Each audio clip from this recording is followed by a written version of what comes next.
Bueno, bienvenidos nuevamente. En esta oportunidad vamos a tocar el tema de la vena cava inferior y su valoración o su capacidad de evaluación del potencial de respuesta a volumen. Cuáles medidas hay, cómo interpretarlo, y esto lo vamos a hacer por medio de un par de casos clínicos con preguntas y respuestas. Empecemos con este paciente de 30 años que se encuentra en estado de choque, que se encuentra intubado, y usted decide valorar la vena cava para definir el potencial de respuesta a volumen. Tenemos estas imágenes. El paciente está en ventilación mecánica, se encuentra en asisto control por volumen con una frecuencia respiratoria programada de 16, con un volumen corriente de 360 mililitros, y el paciente está haciendo 34 de frecuencia respiratoria cuando usted le tiene 16 programadas, es decir, está asistiendo adicionalmente a las programadas. Esta es la ecografía de la vena cava inferior, donde podemos observar un eje longitudinal de la vena cava, tanto en modo B como en modo M. Y aquí podemos evaluar cómo se está comportando la cava en este paciente que está respirando 34 veces por minuto bajo ventilación mecánica invasiva. Entonces, para evaluar el potencial de respuesta a volumen del paciente anterior, ¿qué índice o índices calcularía con los datos anteriormente identificados? A, índice de colapsabilidad de la vena cava inferior. B, índice de distensibilidad de la vena cava inferior. C, delta de la vena cava inferior. La B y la C son correctas, o ninguno de los anteriores porque todos predicen PVC. La respuesta correcta sería índice de colapsabilidad de la vena cava inferior. Vamos a ver el análisis de esta respuesta. Entonces, tenemos la imagen ecográfica en primera medida, donde podemos observar que hay una fluctuación de la vena cava inferior, que es lo que uno esperaría que se dé a medida que fluctúa el ciclo respiratorio. Pero analicemos lo siguiente. Entonces, cuando el paciente inspira o cuando se le aplica una inspiración, una presión positiva a las vías aéreas del paciente, el diafragma desciende, por tanto las vísceras intraabdominales van a descender, como podemos ver aquí, el hígado en esta porción que sería del segmento del lóbulo izquierdo, y acá el caudado descienden, por tanto cada que se mueve hacia la parte izquierda de la pantalla está inspirando el paciente. Ahora, analicemos qué pasa con la cava cuando desciende, por tanto cuando está inspirando el paciente. Se mueve, colapsó, se mueve, colapsó, y cuando expira el diafragma sube, las vísceras suben, en este caso se van hacia la derecha. Miremos qué pasa con la cava. Expira, se distiende. Expira, se distiende. Por tanto, este paciente está haciendo un esfuerzo respiratorio que condiciona una disminución de la presión intratorácica, que genera un desplazamiento de las vísceras intraabdominales y condiciona un colapso de la vena cava inferior, motivo por el cual les muestro la frecuencia respiratoria que realmente estaba haciendo el paciente a pesar de encontrarse en ventilación mecánica o estar intubado. Y ese es un punto muy importante. Entonces, con base en esto, en estos datos y de esta explicación que acabo de indicarles, la respuesta sería el índice de colapsabilidad. Ahora, ¿qué predice el índice de colapsabilidad? La respuesta a volumen, la PVC, o no predice absolutamente nada. Entonces, para responder esto tenemos que darle solución a estas dos opciones. 1. Respuesta a volumen, ¿a qué hace referencia? Respuesta a volumen hace referencia es al aumento de volumen sistólico o gasto cardíaco después de una prueba de estrés miocárdica, que en este caso es de aumento de la precarga.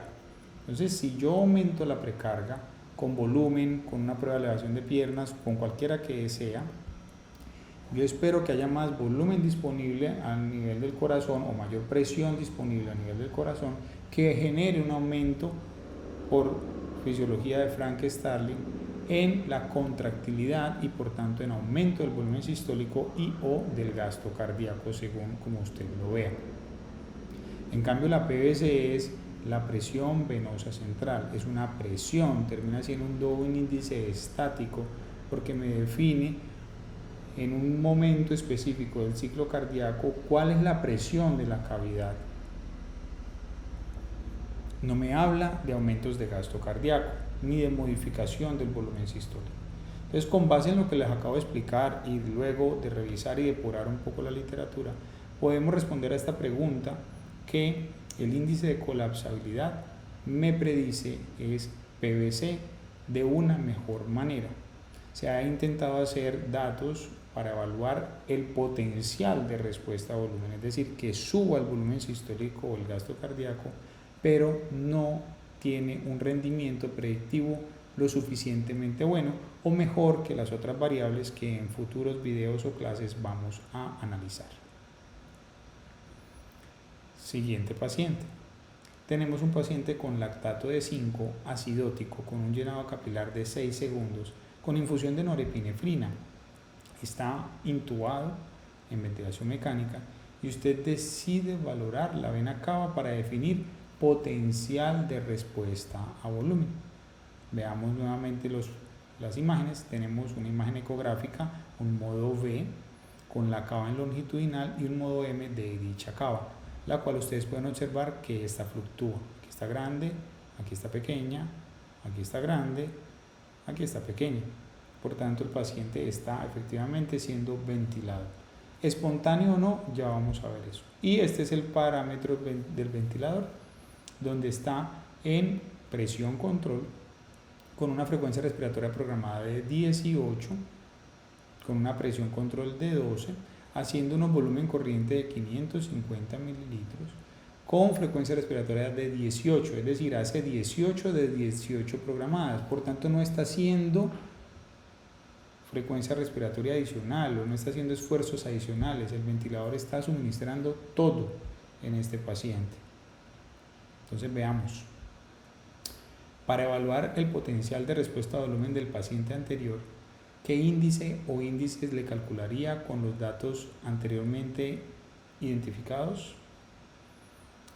Índice de colapsabilidad, índice de distensibilidad, delta de vena cava inferior, la B y la C son correctas o ninguna de las anteriores porque todos predicen PVC.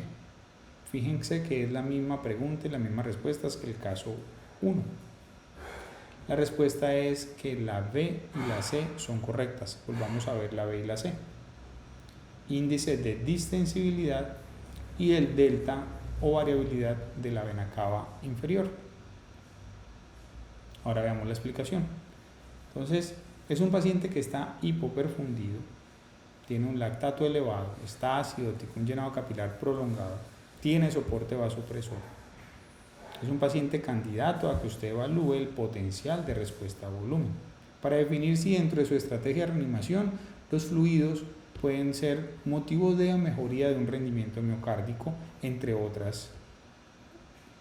Ahora, mi paciente está en una ventilación mecánica en la cual él no está haciendo esfuerzo respiratorio, tiene 18 de 18 programadas y vean cómo fluctúa la vena cava inferior. En este sentido, yo lo que puedo hacer es el cálculo, tanto del índice de distensibilidad como el delta de vena cava inferior. Recordemos que el índice de distensibilidad, como aquí mi paciente, esta es la expiración y aquí la inspiración. Cuando mi paciente inspira, es decir, el ventilador le da la presión positiva y distiende los pulmones, hubo presión intratorácica positiva y eso condiciona que la cava se distienda, que es esto que ustedes están observando acá. La cava grande, cuando bota o expira, cuando bota el volumen corriente, la cava toma un tamaño menor, es decir, se pone pequeña. Entonces, ventilación mecánica, presión positiva, aumenta la presión dentro del tórax, cava se distiende. Sale el volumen corriente, por tanto mi paciente expira, o sea, volumen expirado, y la vena cava vuelve a su tamaño original, que es, en este caso, pequeña. Por tal motivo, yo puedo evaluar qué tanto fluctúa la cava, qué tanto se distiende con la respiración mecánica, o qué tanto varía a un valor central o un valor promedio. En futuros videos van a poder ver o repasar las fórmulas respectivas. Me interesa es aquí el concepto. Ahora, ¿qué predice el índice de distensibilidad y el delta de la vena cava inferior? Ya hablamos de qué es potencial de respuesta a volumen, qué es respondedor, ¿sí? Ya hablamos qué es un poco la PVC. Entonces, ¿cuál de esas tres opciones? La respuesta es: evalúan el potencial de respuesta a volumen de una forma eficiente.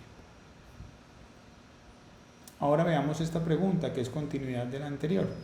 El mismo paciente, a los 3 días de evolución, usted lo reanimó de forma eficiente, ya se encuentra sin norepinefrina, ya el lactato se encuentra depurado, ya no está acidótico, tiene un llenado capilar de 2 segundos, está orinando 1 mililitro por kilo por hora, está sin ningún tipo de soporte hemodinámico, pero aún está en ventilación mecánica. No tiene criterios de choque. El residente que está rotando por ultrasonido decide ir a hacerle una ecografía y le calcula el índice de distensibilidad. Este le da positivo para potencial respuesta a volumen. Este entusiasmado corre hacia usted y le dice que hay que ponerle un bolo de líquidos. Su conducta es: A, ponerle el bolo de líquidos, el potencial respondedor a volumen. El residente lo calculó y lo midió bien. B, repetir la prueba y si sigue teniendo positividad para potencial de respuesta a volumen, ponerle el bolo de líquidos. C, indicar monitoría invasiva con sistema de gasto cardíaco, realizarle una prueba de elevación pasiva de piernas, constatar los hallazgos y en caso de que así sea, realizar infusión de volumen. D, realizar una prueba de BTI y delta de gasto cardíaco por ecografía con elevación pasiva de piernas. Si este es positivo para responder a volumen, infundirle el bolo de líquidos. O E, felicitar al residente por haber practicado la realización de la técnica ecográfica y la cual le quedó bien, pero ponerlo a perder la rotación por intentar confundir al personal sobre el manejo del paciente, porque así sea potencial respondedor a volumen, no tiene indicación de ponerle bolo de líquidos. De todas estas, la respuesta es la E. Esto es una situación que se presenta muy frecuentemente.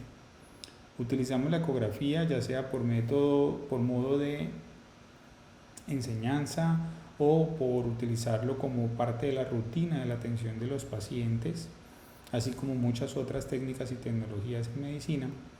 Sin embargo, hay que tener claro y muy claro el concepto de cuándo utilizo yo diferentes pruebas y qué decisión tomo con esta prueba. Cuando un paciente como el que acabo de mostrar no tiene ningún signo de hipoperfusión, ya pasó toda su fase crítica o incluso lo está abordando por primera vez y no tiene ningún signo de hipoperfusión, la primera pregunta que usted se debe hacer antes de hacer la ecografía es: ¿lo que yo le voy a evaluar es para tomar realmente una decisión de ponerle líquidos o ese paciente quizá no tiene indicación de líquidos? No habría necesidad de ni siquiera brindarle estrategias de reanimación adicionalmente en ese momento, como lo mostré en este caso. Entonces, hay que tener mucho cuidado de cuál es el límite o las metas de las estrategias de reanimación. Recordemos que hay un dato clásico en el cual mencionan que hasta el 50% de las personas, solo por estársele haciendo una ecografía y calculando las cosas de potencial de respuesta a volumen, son respondedores. Es decir, de 2, 1 siempre le va a dar respondedor a volumen. Eso no significa que requiera líquidos su paciente. Son dos cosas absolutamente diferentes.